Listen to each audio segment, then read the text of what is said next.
Yes, hello mga kabagis, good morning. Welcome back to my channel, and for today's video, I'll be discussing the difference of buying piglets coming from a piggery farm compared to piglets coming from a backyard farm.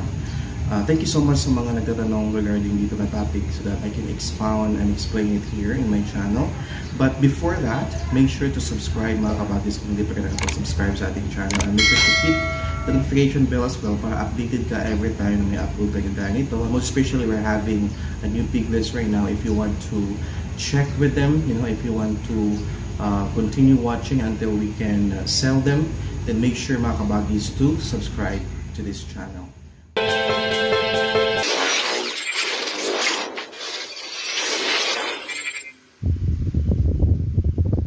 Alright, so going back to the topic, magandang topic ito mga kabagis kasi ito yung pinaka-start before we're gonna buy our piglets. So, we have to decide, we have to check kung ano ba talaga yung dapat. So, alright, let's proceed now to the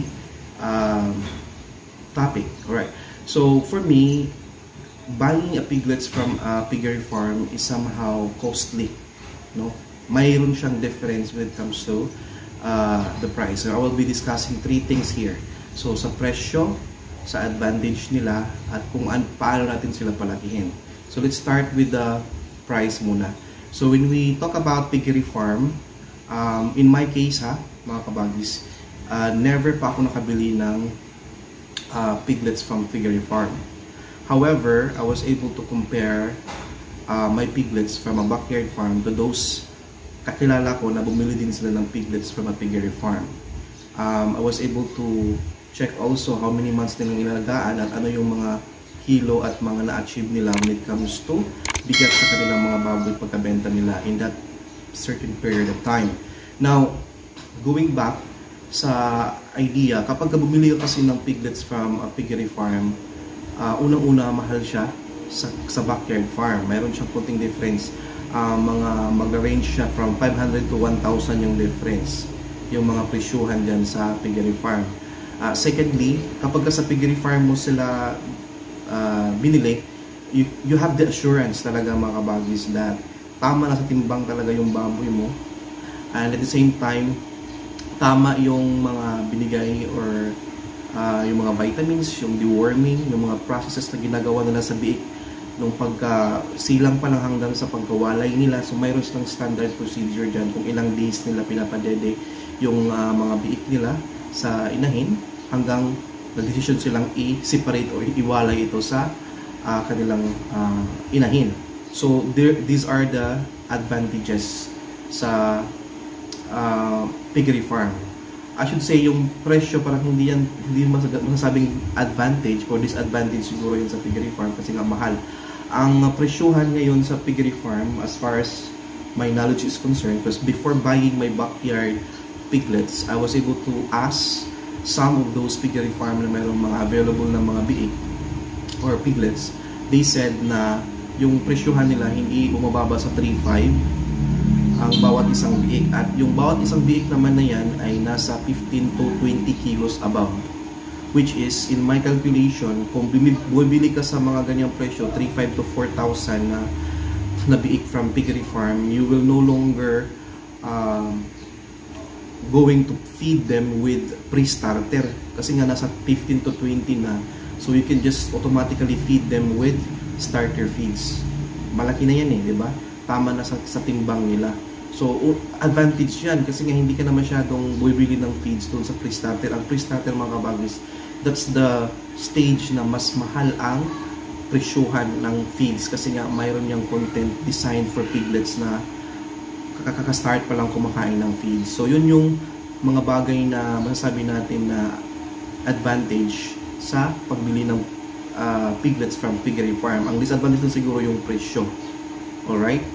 Now, going back to the backyard farming, backyard farm na bumili ka ng piglets, normally, ang mga presyuhan dyan is 3,000, which is advantage siya. Then, may mga cases na kapag marami yung binibili mo, you can just pay or you can just buy it for 2,800 each, or somehow mayroong mga times na 2,700 each kung talagang marami yung binibili mo. Sa backyard farm. Yun yung advantage. Ang disadvantage sa backyard farm na galing yung biik is that hindi ko naman nila lahat, no, kasi may mga backyard farming din na maganda yung kanilang sistema, process when it comes to giving deworming, vitamins, yung mga protocols na ginagawa nila, how many days nila iniwala yung mga biik, you know, before nila ito i-separate sa kanilang mga inahin, how many days yon. Mayroon sa din silang mga standard na ginagawa or sinusunod sa mga backyard farming. Not all, but sometimes mayroon talagang mga nagba-backyard farming na 30 days or before mag 30 days, siniparate na nila. At saka when it comes to giving vitamins and deworming, pagpurga, is that hindi ganun kasulid yung ginagawa din nila. So walang masyadong, hindi, kumbaga walang process na sinusunod katulad sa piggery farm. Again, hindi ko nila lahat, but sometimes malas mo lang kung maka-timing ka or matuon doon sa mga ganong klaseng mga nagba-backyard farming, yung binili mong biik na walang masyadong care na ginagawa sa kanilang mga biik at nabili mo. And that's the time, mga kabagis, that will result na mamatayan ka, konting sakit lang, konting pagtatai lang, kinabukasan patay na yung mga biik mo. So those are the things that we can compare, no, when it comes to piggery farm and backyard farm. Now, what is my recommendation? In my case, as of this time, based on my observation talaga, if you have the money, if you can buy a pig piglets worth 3,500 to 4,000 in or from piggery farm, then go ahead and do it. Kasi nga, malaki na yan. At kung first time mo pang mag-alaga, it will also give you the assurance na hindi ka mamatayan. Kasi nga, malaki na sila. At hindi ka na mahirapan magpakain sa kanila. Kasi nga, it will go straight to starter feeds kapag ganong klaseng mga biik na mga nabili mo. However, if you wanna gamble, and you wanna save something, buying a piglets from a backyard farm, then go ahead. That's what I'm doing right now. Kasi nga mayroon siyang difference na 1,000 mahigit. So malaki din yan na bagay, more especially if you're buying 8 piglets or more than 10 piglets. Tapos may ganong klaseng difference. So it's about 10,000 din na difference. So i-times mo lang yung difference, di ba, sa kung how many piglets yung binili mo. So yun lang yung it's more about lahat naman siguro ng bagay na ginagawa natin, mo especially sa pag-alaga ng mga baboy, it's all about gamble. So kung gusto mong susugal doon sa mga backyard farming, nakamura ka, and then you think that you are confident enough to raise them, no, na kaya mo na mapalago sila, mapalaki sila na walang problema, then go ahead. So there's no problem with that.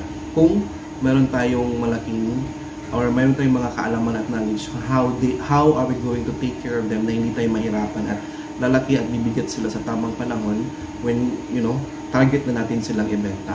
So yun yung take ko doon. So in that case, kung ako sa side or sa case ko, bago lang ako, wala akong ideas, I'm just watching videos sa mga YouTuber na nag-upload ng mga videos nila sa kanilang mga alagang baboy. First time ko nakapanood, and then I have an idea to raise pigs.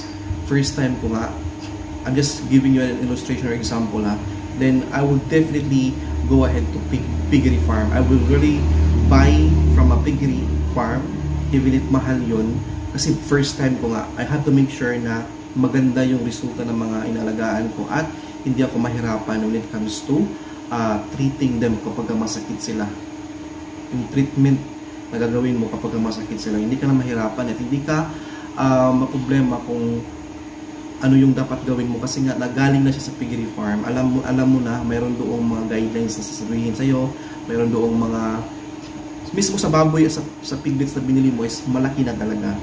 So imposible or sometimes mahirap na silang matamaan ng ganong klaseng sakit. At talagang maganda kapag sa piggery farm talaga tayo, mga kabagis.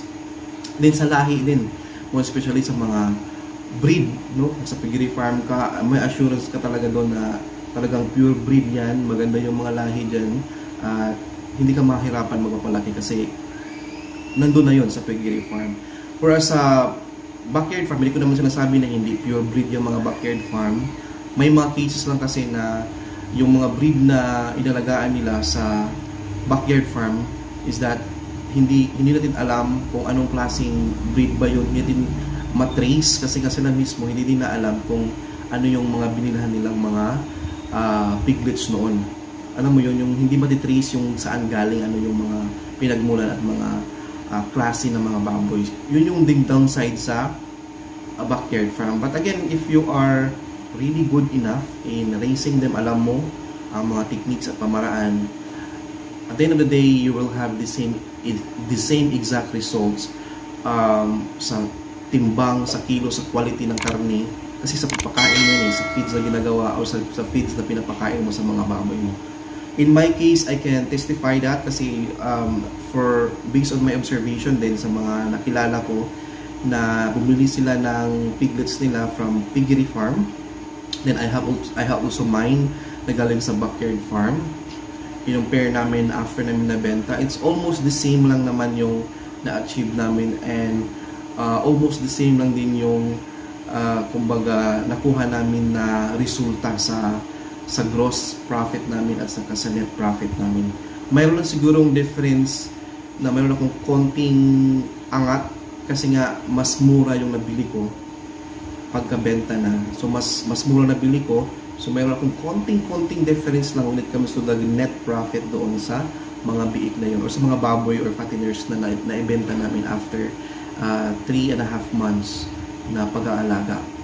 So this is my observation, and I hope don't say na bias yung ating pagbigay ng so we'll say explanation sa piggery farm ng mga biik and then sa backyard farm ng mga biik. Again, wala tayong against kung bibili ka sa backyard farming, then go ahead kung kaya mo naman silang alagaan.